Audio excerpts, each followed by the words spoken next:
Salam.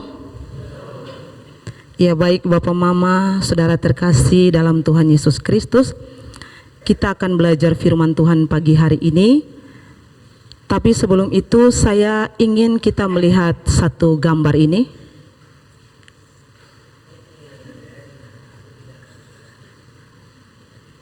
Aku janji tak akan nakal lagi.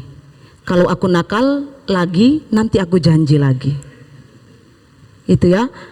Aku janji tak akan nakal lagi. Kalau aku nakal, aku janji tidak nakal lagi. Sekilas pernyataan ini biasa saja, tapi sepertinya menggelitik hati kita. Kenapa? Janji, kata janji itu seperti jimat keberuntungan kita di hadapan Tuhan. Ketika kita melakukan suatu kesalahan, kita janji, Tuhan saya janji, saya tidak buat lagi. Besok buat lagi, malam janji lagi. Seperti itu. Jadi janji itu seperti jimat. Baik Bapak Ibu Saudara sekalian yang terkasih, kita akan belajar firman Tuhan pagi hari ini di bawah tema, yakni belajar dari sebuah kesalahan. Dan bagian firman Tuhan terambil dalam kitab Kejadian pasal 37 ayat 19 sampai ayat yang ke-30.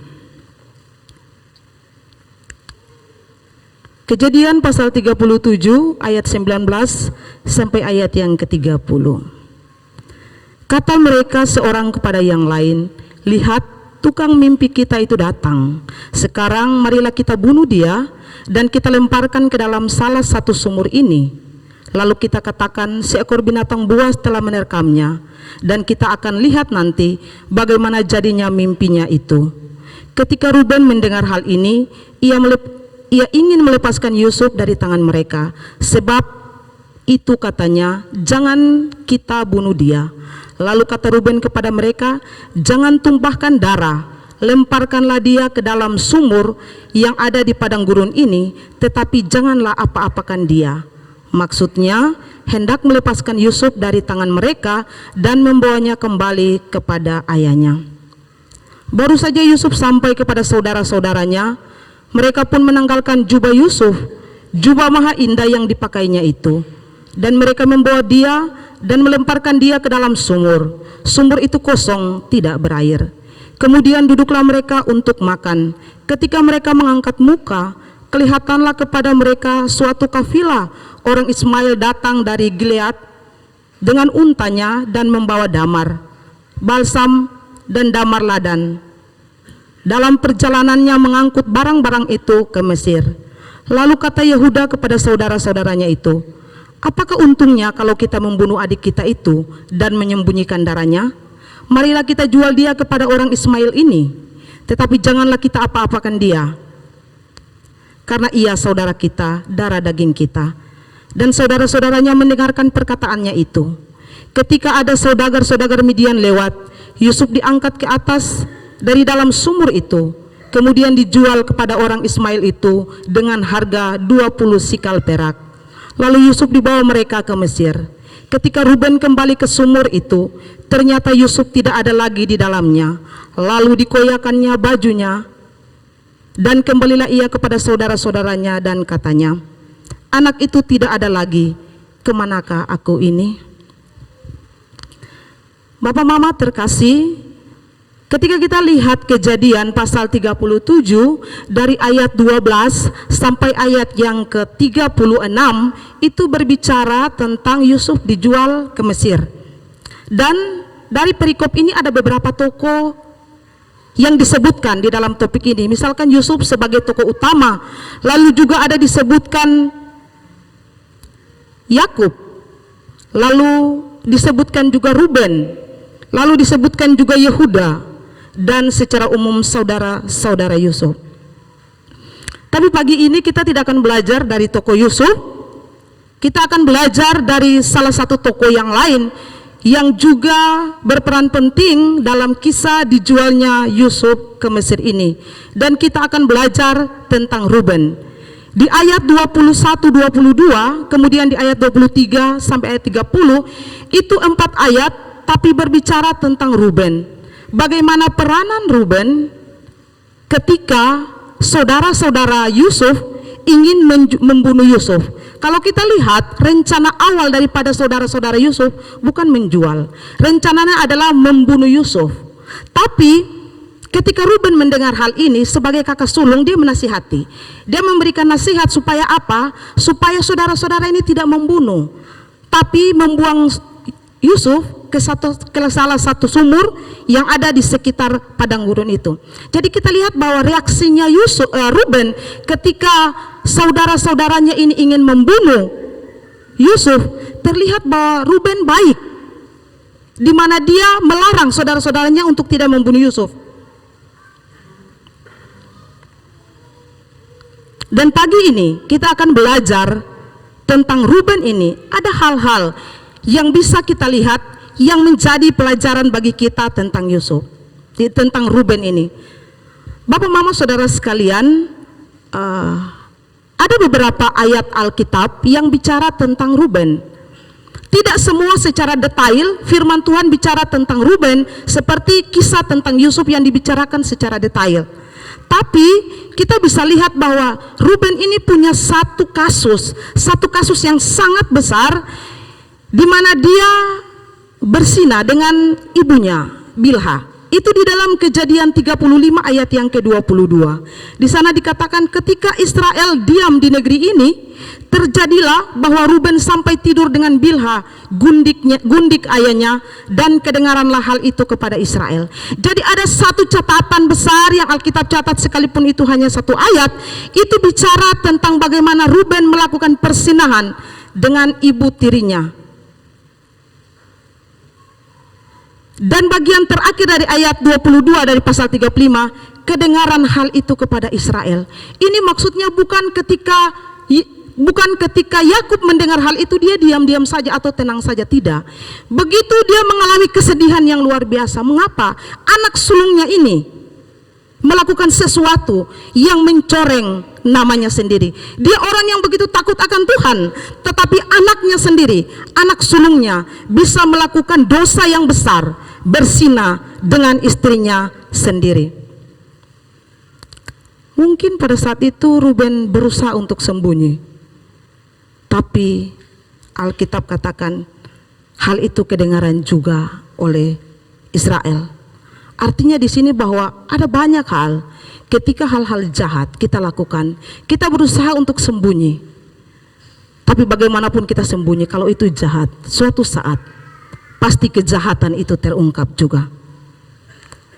Dan kita melihat bahwa kejahatan yang dilakukan oleh Ruben ini jauh lebih buruk daripada kejahatan yang dilakukan oleh saudaranya yang lain, yakni Simeon dan Lewi, ketika mereka membunuh dan merampok orang dalam kasus Dina di dalam Kejadian pasal 32. Memang Simeon dan Lewi juga melakukan kejahatan. Mereka membunuh orang satu kampung karena adik perempuan mereka satu-satunya Dina itu diperkosa. Tetapi di sini perbuatan Ruben di dalam hal berzina ini jauh lebih buruk daripada apa yang dilakukan oleh Simeon dan Lewi. Dan kita melihat apa yang terjadi akibat dari perbuatan Ruben ini. Apa yang terjadi? Hak kesulungan daripada Ruben ini dipindahkan atau jatuh kepada Yusuf.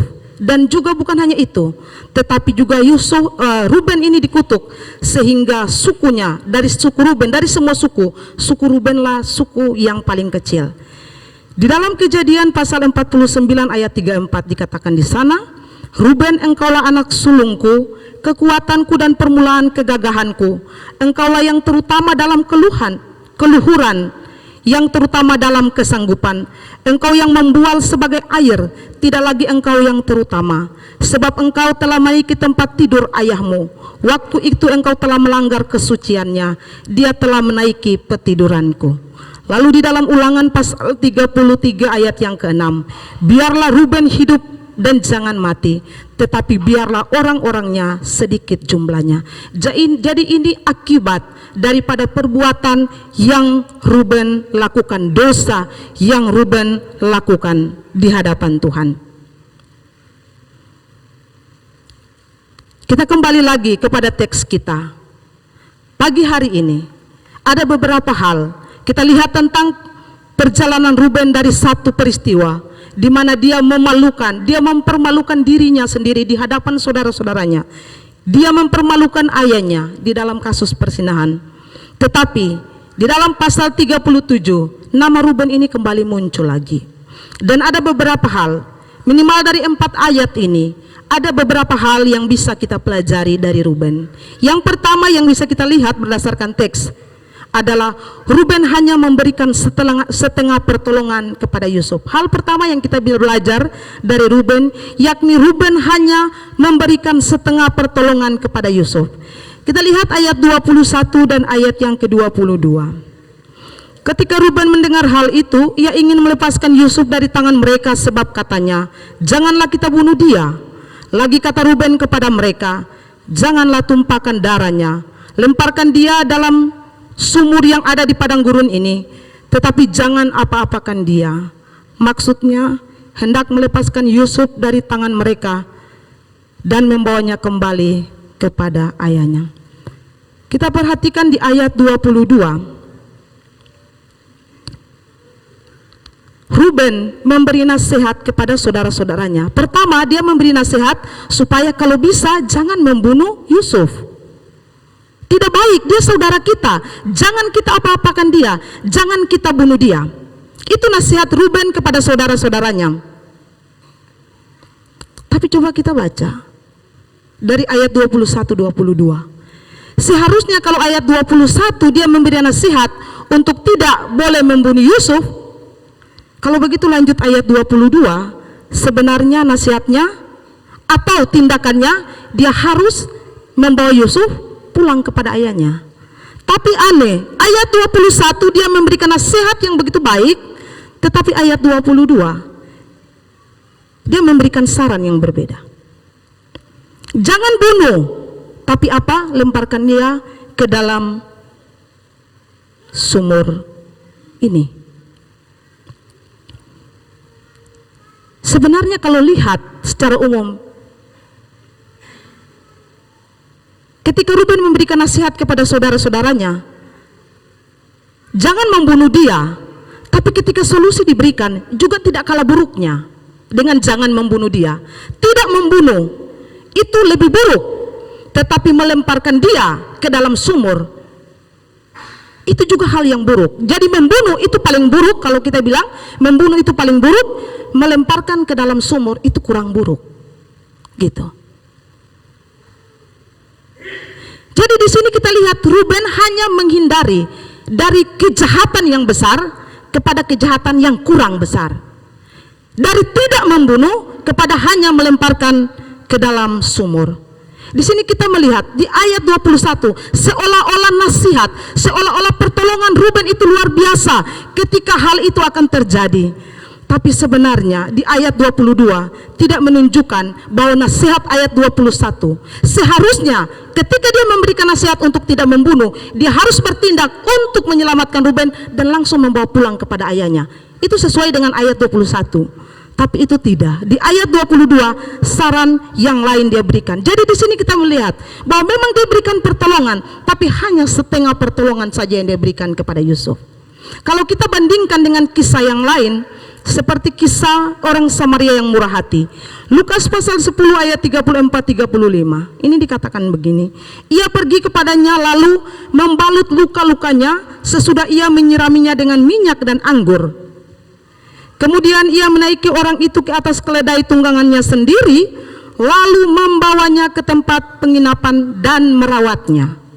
Keesokan harinya ia menyerahkan 2 dinar kepada pemilik penginapan itu. Katanya, rawatlah dia, dan jika kau belanjakan lebih daripada ini, aku akan menggantikannya waktu aku kembali. Kita bandingkan ketika orang Samaria di dalam cerita Yesus ini, orang Samaria ketika dia memberikan pertolongan, dia bukan saja memberikan pertolongan yang setengah, dia membalut luka orang yang mengalami kecelakaan atau yang mengalami musibah, yang korban.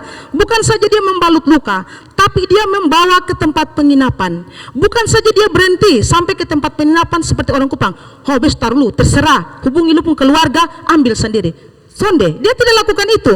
Dia bawa ke tempat penginapan dan dia merawat orang itu 1 hari penuh sampai keesokan harinya. Jadi sampai di penginapan pun dia masih sempat merawat orang ini. Dan setelah itu keesokan harinya, bukan dia biarkan begitu, dia masih membayar untuk ongkos daripada pengobatan orang yang korban ini. Bukan saja ongkos, tapi dia juga berikan janji. Misalkan uang yang saya kasih ini kurang, ketika saya kembali saya akan memberikannya, saya akan membayarnya kembali. Saudara, kita melihat 2 perbandingan yang luar biasa. Ruben, dia memberikan pertolongan seolah-olah memberikan pertolongan kepada Yusuf, tetapi dia hanya memberikan setengah pertolongan saja. Tetapi kita bandingkan dengan orang Samaria, ketika dia berikan pertolongan, memberikan pertolongan sampai tuntas, sampai masalah atau sampai korban ini mengalami pemulihan. Jadi Bapak Ibu, kita bertanya, selama ini kita dalam perjalanan kita sebagai orang Kristen, berapa banyak dari kita yang sudah sungguh-sungguh menolong orang, menolong sampai tuntas? Kalau kita katakan kita semua yang hadir pada pagi ini, oh saya sudah, ketika saya memberikan pertolongan, saya tidak setengah-setengah dalam memberikan pertolongan, saya sungguh-sungguh memberikan pertolongan sampai tuntas. Tetapi pertanyaan selanjutnya, bagaimana dengan kita sebagai gereja Tuhan? Bukankah gereja kita gereja yang luar biasa mendapatkan pengajaran? Bukankah tiap-tiap minggu, tiap-tiap hari kita dapat pengajaran dari gereja ini? Kita tahu banyak tentang kebenaran. Pertanyaannya, berapa banyak dari kita sebagai gereja kita sungguh-sungguh memberikan pertolongan, tapi pertolongan bukan setengah-setengah, pertolongan secara tuntas sampai selesai. Beberapa tahun yang lalu Pasar Impres terjadi kebakaran dan banyak sekali, kebetulan saya juga waktu itu pergi karena lihat kebakaran itu, dan banyak sekali orang yang datang bawa selembaran kertas dan mulai pergi kepada penjual-penjual yang ruko mereka, tempat jualan mereka terbakar, dan mulai mencatat satu persatu. Ibu, apa saja kerugian ibu, berapa banyak jumlahnya, mungkin saya bisa catat, nanti saya pergi kepada dinas sosial atau minta bantuan, dan saya akan memberikan apa yang saya dapat ketika saya pergi. Singkat cerita, ketika mereka mencatat semua dan pergi, datang memberikan pertolongan, ada sejumlah dana yang diberikan kepada orang-orang yang mengalami kebakaran. Tapi kemudian baru tahu bahwa ada kantor-kantor yang memberikan banyak sekali uang, tapi sampai kepada pedagang-pedagang hanya sedikit. Pertanyaan yang lain kemana? Awal mulanya begitu baik sekali, datang dan rencana menolong, bahkan punya niat yang begitu mulia untuk menolong. Tapi dalam perjalanan tidak benar-benar sungguh-sungguh menolong, hanya memberikan setengah pertolongan.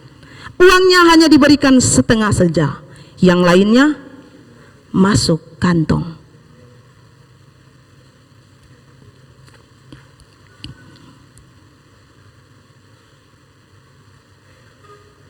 Kita orang Kristen, apa yang kita berikan? Pertolongan apa yang kita berikan? Kalau orang-orang yang suka memberikan setengah pertolongan begini, mungkin kita bisa buat satu wadah komunitas namanya Ruben Ministry. Ya, Ruben Ministry itu bagus itu. Orang-orang yang hanya sekilas saja, seolah-olah di awal begitu luar biasa, tapi pertengahan menuju akhir hanya untuk kepentingan sendiri, bukan benar-benar menolong karena kasih. Amsal 3 ayat 27 berkata, janganlah menahan kebaikan daripada orang-orang yang berhak menerimanya, padahal engkau mampu melakukannya. Nasihat Amsal datang kepada kita. Kalau kita mampu untuk menolong orang itu, kalau kita mampu untuk buat kebaikan kepada orang itu, jangan menahan itu, buatlah itu. Ini perintah Tuhan bagi kita. Jadi yang pertama kita lihat bahwa Ruben, dia memberikan pertolongan, tapi pertolongannya hanya setengah pertolongan saja. Yang kedua, kita bisa lihat dari Ruben yang kedua, yaitu Ruben tidak berani melakukan hal yang benar. Ruben tidak berani melakukan hal yang benar. Di ayat yang ke-22, bagian terakhir dikatakan di sana, maksudnya hendak melepaskan Yusuf dari tangan mereka dan membawanya kembali kepada ayahnya. Jadi lihat kalimat yang saya garis bawahi bagian akhir daripada ayat 22. Ini menunjukkan bahwa memang secara diam-diam Ruben ingin menolong, atau secara diam-diam di dalam hatinya Ruben ingin menolong Yusuf untuk membawa pulang kepada ayahnya, menghindari Yusuf daripada niat jahat saudara-saudaranya itu. Dan sebelumnya di ayat 21 itu dikatakan Ruben ingin melepaskan Yusuf dari tangan mereka. Tapi semua itu hanya ada di dalam hati, tidak langsung di dalam tindakan. Kalau dia ingin menolong, seharusnya dia memberi nasihat dan mengambil Ruben dan mengambil Yusuf lalu membawa pulang kepada ayahnya. Tapi ini tidak. Itu hanya sebatas ada di dalam keinginannya, ada di dalam pemikirannya, tapi itu tidak ada di dalam tindakannya. Dia hanya merencanakan, tetapi rencananya itu tidak dia wujudkan, hanya itu diam-diam di dalam hatinya. Sebenarnya niat baik, belas kasih yang baik, tapi itu tidak pernah ada guna kalau tidak disertai dengan tindakan. Memang kita punya niat, kita punya keinginan yang baik yang lahir dari hati kita, tetapi itu menjadi tidak berguna sama sekali kalau itu tidak disertai dengan tindakan. Bukankah banyak seperti itu ketika diperhadapkan dengan suatu hal, satu risiko, padahal kita tahu kebenaran, kita tahu akan jalan masalah yang kita lihat itu, tapi kita lebih memilih diam. Banyak orang lebih memilih untuk menghindar atau menjauhi daripada masalah itu. Ruben melakukan yang sama, hanya ada keinginan dan merencanakan secara diam-diam, tapi tidak dengan tindakan. Dan kita melihat bahwa ketika Ruben diam itu, ketika Ruben tidak mengambil tindakan, hal itu diketahui oleh saudara-saudaranya yang lain. Di ayat yang ke-28 dari Kejadian 37, ketika ada saudara-saudara dari Midian lewat, Yusuf diangkat ke atas dari dalam sumur itu, kemudian dijual kepada orang-orang Ismail itu dengan harga 20 sikal perak, lalu Yusuf dibawa ke Mesir. Jadi kita lihat sebelum ayat 28, itu sebenarnya saudara-saudara Yusuf ini sudah curiga. Ternyata Ruben ini ingin menyelamatkan atau ingin melepaskan Yusuf. Dan apa yang terjadi? Justru ketika Ruben tidak ada itulah saudara-saudaranya mengangkat Yusuf dari sumur dan menjualnya kepada orang-orang Midian. Pertanyaan, mengapa Ruben tidak berani untuk melakukan hal itu? Mengapa Ruben tidak berani untuk melakukan hal yang benar? Padahal dia tahu Yusuf tidak bersalah. Dia juga tahu dengan baik bahwa saudara-saudaranya merencanakan yang jahat. Kenapa sebagai kakak sulung dia punya kekuatan, dia punya kesempatan, dia punya potensi untuk menolong Yusuf, tapi dia lebih memikirkan itu di dalam pikiran, dalam keinginan, tanpa bertindak. Ada beberapa orang yang berpendapat bahwa bisa saja Ruben ini takut kepada siapa? Takut kepada Simeon, Lewi, karena mereka terkenal jahat. Kasusnya apa? Pernah bunuh orang satu kampung. Jadi jangan sampai dia takut. Kalau beta tolong dia karena beta tolong Yusuf, baik kalau ketemu bisa kabur. Tapi kalau soalnya mungkin beta yang celaka. Ada yang berpikir seperti itu. Tetapi ada lain yang berpikir bahwa Ruben tidak bisa menolong Yusuf dikarenakan Ruben sadar diri bahwa dia pernah melakukan aib di masa lalunya dia, yang membuat dia tidak bisa buat apa-apa di depan saudaranya.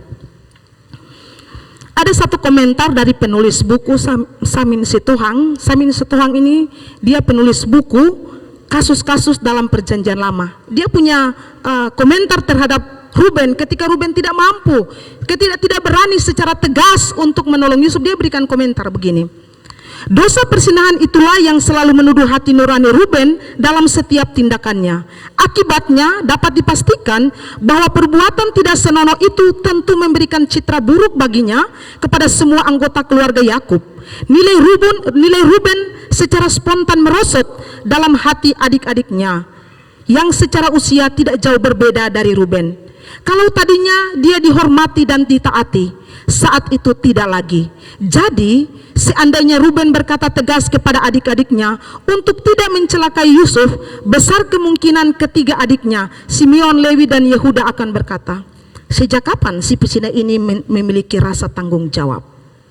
Mungkin cacian yang demikian berat tidak sanggup dipikul oleh Ruben yang pada waktu itu belum bertobat.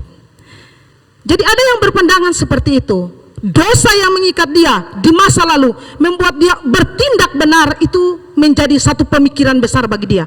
Jangan-jangan waktu beta menolong seperti kata tadi, sejak kapan si pesina ini memiliki rasa tanggung jawab? Bisa saja, banyak kita kan begitu. Kita susah melihat kebaikan orang ketika orang bertindak melakukan baik. Yang kita lihat masa lalu orang itu yang buruk. Dan itu sebagai titik untuk kita menjatuhkan orang itu, sekalipun perbuatannya itu baik. Saat ini dia melakukan hal baik, tapi kita lebih lihat, dulu begitu nah, dulu begini nah. Itu. Tapi apapun alasan tindakan Ruben yang berdiam saja, tidak berani melakukan hal benar, padahal dia tahu sikap itu tidak bisa dibenarkan. Dan kalau kita bisa bandingkan, sifat Ruben ini juga seperti juga sikap Pilatus. Ketika Pilatus tahu Yesus itu tidak bersalah sama sekali, justru dia memberikan hukuman.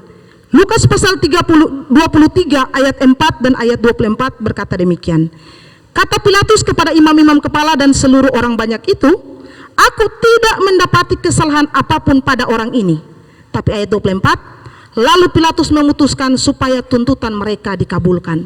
Dia tidak mendapatkan kesalahan, tapi kesimpulan Yesus harus disalibkan. Lucu. Itu tidak ada beda jauh dengan Ruben. Tahu Yusuf tidak pernah melakukan hal yang jahat atau hal yang salah. Tahu bahwa saudara-saudaranya merencanakan hal yang jahat terhadap Yusuf. Tapi yang dia lakukan, lempar ke dalam sumur. Tak usah bunuh, lempar ke dalam sumur. Bagaimana kita ketika kita diperhadapkan dengan satu resiko? Apa yang akan kita lakukan? Kita tetap bertindak benar sekalipun penuh risiko, atau menghindar, atau diam. Itu hal kedua. Dan hal terakhir, Ruben memiliki kesedihan yang egois. Kita lihat di ayat 29 dan ayat yang ke-30. Ketika Ruben kembali ke sumur itu, ternyata Yusuf tidak ada lagi di dalamnya. Lalu dikoyakannya lah bajunya, dan kembali ia kepada saudara-saudaranya, katanya, anak itu tidak ada lagi, kemana aku ini? Jadi kita melihat, memang di ayat 29 dan ayat yang ke-30, terkesan Ruben ini begitu sedih ketika dia datang ke sumur dan dia mendapati bahwa ternyata Yusuf tidak ada lagi. Dia begitu sedih, dan apa yang terjadi? Dikoyakannya lah bajunya, dan dia datang kepada saudara-saudaranya. Ruben begitu sedih. Tapi kita lihat di ayat yang ke-30 bagian terakhir, dia bertanya, kemanakah aku ini? Yusuf yang hilang, dia bersedih. Tapi dia bertanya terakhir, kemanakah aku ini? Bahasa kasarnya Yusuf, Ruben pura-pura sedih. Kenapa pura-pura sedih? Sebenarnya ada terselip di hatinya, niatnya menolong Yusuf bukan karena kasih, tapi menolong Yusuf untuk bawa pulang kepada ayahnya. Supaya apa?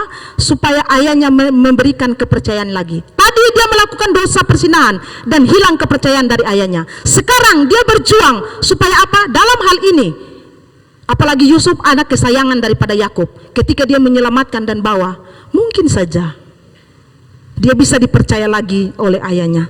Tapi kita bisa melihat ini kesedihan yang egois.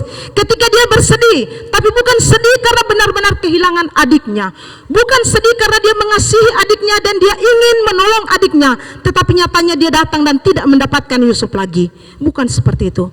Dia kesedihan, tapi sedih yang egois. Sedih karena memikirkan dirinya sendiri, sehingga dia berkata, kemana aku ini? Apa yang bisa aku lakukan? Biasanya ketika kita kehilangan orang yang kita kasih, ada orang-orang tertentu yang juga bersedih, tapi kesedihan seolah-olah sedih, tapi sedih seperti kesedihan yang egois. Beta memang sedih mah, biar sudia pi. Kalau dia tinggal bikin dia emosi terus. Beta terlalu sedih, mah biar dia pi itu yang baik, karena dia ada juga terlalu jadi beban untuk katong, gitu ya. Jadi memang sedih, tapi sedih yang egois karena memikirkan diri sendiri. Apa yang baik bagi diri sendiri, bukan kesedihan dari lahir karena mengasihi seseorang. Atau mungkin kita berpikir begini, tidak, Ruben benar-benar bersedih. Ruben bukan saja dia egois, bukan kesedihan yang egois, tapi dia memiliki kesedihan karena dia betul-betul mengasihi Yusuf. Tapi saya mau katakan, ketika dia datang dan tidak dapat Yusuf di dalam sumur, memang dia sedih, tapi pastinya ada penyesalan di dalam hatinya. Mengapa menyesal? Karena sebenarnya di awal, di ayat 21, ayat 22, itu dia punya kesempatan. Beberapa jam yang lalu, dia punya kesempatan menolong. Tetapi pada akhirnya dia tidak menolong. Dan ketika semua itu terjadi, dia lihat tidak ada Yusuf lagi, dia sedih. Sedih kenapa? Karena menyesal. Dia betul-betul menyesal. Mengapa menyesal? Karena sebenarnya dia punya kemampuan menolong, tapi dia tidak menolong. Saat itu, beberapa jam yang telah lewat, kalau dia bisa saja menolong, saat ini mungkin dia masih bisa lihat Yusuf. Tapi itu dia tidak lakukan. Dan ini, dia betul-betul sedih. Tapi saya mau katakan bahwa kesedihan itu pun hanya penyesalan. Tidak ada guna sama sekali. Yusuf sudah dijual.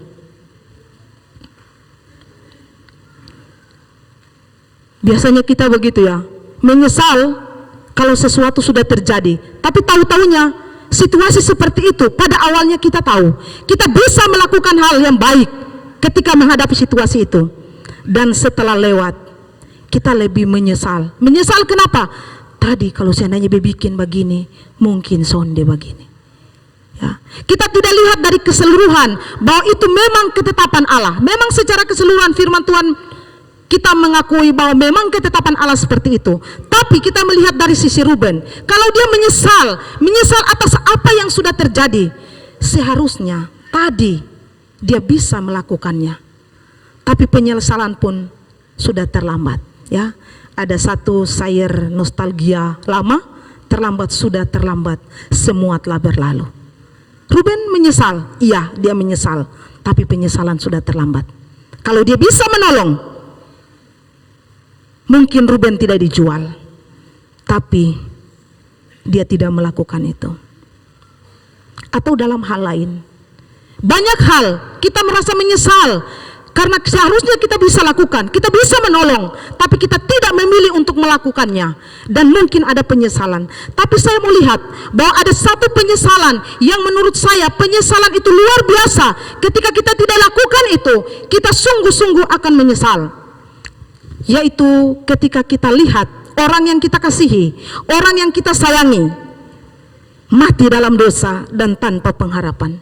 Saya rasa itu mungkin kesedihan dan penyesalan yang luar biasa. Kita punya kesempatan untuk memberitakan Injil, kita punya kesempatan untuk menyampaikan tentang Yesus kepada dia, tapi kita memilih untuk diam, kita memilih untuk menghindar, kita memilih untuk tidak melakukan apa-apa dan melihat saja.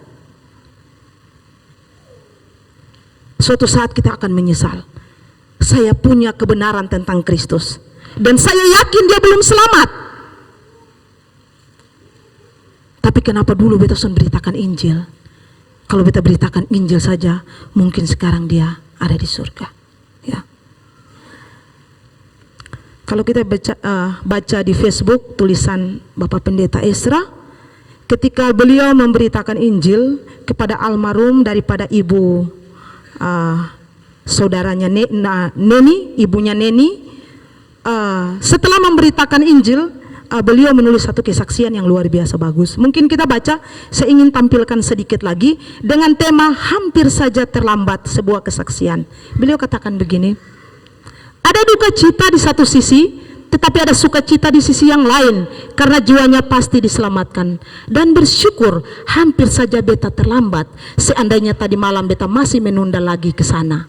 Pelajaran bagi para hamba Tuhan adalah jangan sering menunda melayani orang-orang sakit, karena kita tidak tahu kapan waktunya di mana Tuhan memanggil mereka. Kita bisa saja terlambat. Bapak Ibu Saudara sekalian, ada saudara kita, ada keluarga kita, ada adik kakak kita, orang tua kita, kenalan, teman, tetangga kita, yang kita tahu bahwa dia belum sungguh-sungguh percaya. Kok beta ini ingin memberitakan Injil, tapi kalau beta omong Injil, bawa-bawanya ketong debat dari firman Tuhan sampai politik, sampai ekonomi, omong semua. Ujung-ujungnya ketong beritakan Injil, gitu ya.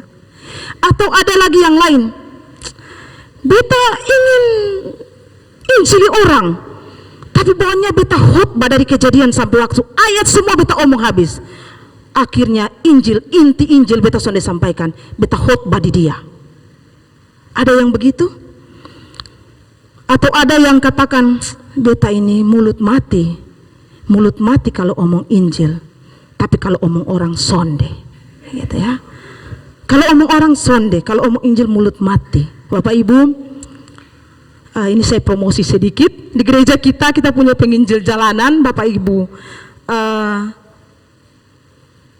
Kami rindu supaya bagaimana orang-orang tetangga, saudara, orang tua, keluarga kita itu bisa mendengar Injil.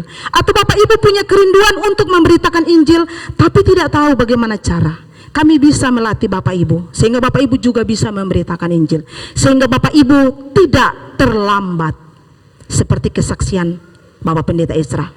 Atau tidak bisa bicara apa-apa, tidak bisa menyampaikan Injil, bisa menghubungi kami. Kami bisa datang dan memberitakan Injil kepada orang tersebut. Saya harap habis gereja firman Tuhan ini, banyak orang yang hubungi saya, kakak saya punya saudara perlu diinjili. Oh ya, saya siap, asal tidak tengah malam saja. Hampir saja terlambat. Jadi di sini, kalaupun kita lihat Ruben menyesal, penyesalannya sudah terlambat. Dia terlambat menolong. Kalau saja dia menolong, itu tidak terjadi. Dalam pemberitaan Injil pun sama. Kita tidak pernah tahu, seperti kesaksian Pak Isra, kita tidak pernah tahu berapa lama hidup seseorang. Tapi kalau kita tidak memberitakan Injil, kita hanya lihat saja, padahal kita sudah menerima keselamatan itu, kita pasti terlambat. Dan kita pasti menyesal. Karena orang itu mungkin kita kenal, orang itu mungkin keluarga kita.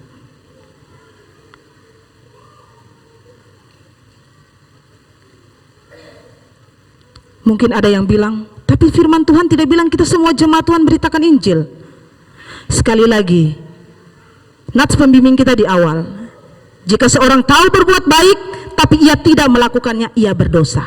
Jadi Bapak Ibu, mungkin perintah lain untuk memberitakan Injil tidak ada, tapi ayat di dalam Yakobus pasal 4 ayat 17 bilang, tahu yang baik tapi tidak lakukan dosa. Jadi Bapak Ibu mulai hari ini lihat tapi tidak mau beritakan Injil, terhadap ayat ini Bapak Ibu berdosa. Memberitakan Injil itu baik, tapi tidak lakukan, Bapak Ibu berdosa. Jadi ya harus beritakan Injil. Mari kita sama-sama beritakan Injil. Mari kita sama-sama melakukan hal yang benar, bertindak benar, sekalipun mungkin itu berisiko. Sehingga apa? Kita tidak ada penyesalan ketika semua itu sudah terjadi. Jadi pada pagi hari ini kita belajar dari Ruben, belajar dari kesalahan Ruben. Di mana ketika kita menolong orang, jangan menolong setengah, menolonglah sampai tuntas. Ketika kita melakukan hak, ketika kita melihat terhadap sesuatu peristiwa, kalau kita tahu kita bisa menolong, kita punya potensi, kita punya kesempatan, lakukanlah itu, lakukanlah hal yang benar, sekalipun mungkin ada resiko. Milikilah kesedihan karena kasih dan bukan egois karena kepentingan diri sendiri. Berani bertindak terhadap yang benar, sehingga ketika itu terjadi tidak ada penyesalan. Maukah kita setelah itu kita berjanji, Tuhan saya ingin memberitakan Injil. Kalau besok tidak beritakan Injil, Tuhan saya janji lagi, seperti tadi gambar awal. Gitu? Tidak. Berjanji untuk lakukan, bukan berjanji untuk menghasilkan janji yang berikutnya. Mari kita belajar dari Ruben. supaya kita tidak melakukan kesalahan yang sama. Tuhan Yesus memberkati kita. Amin.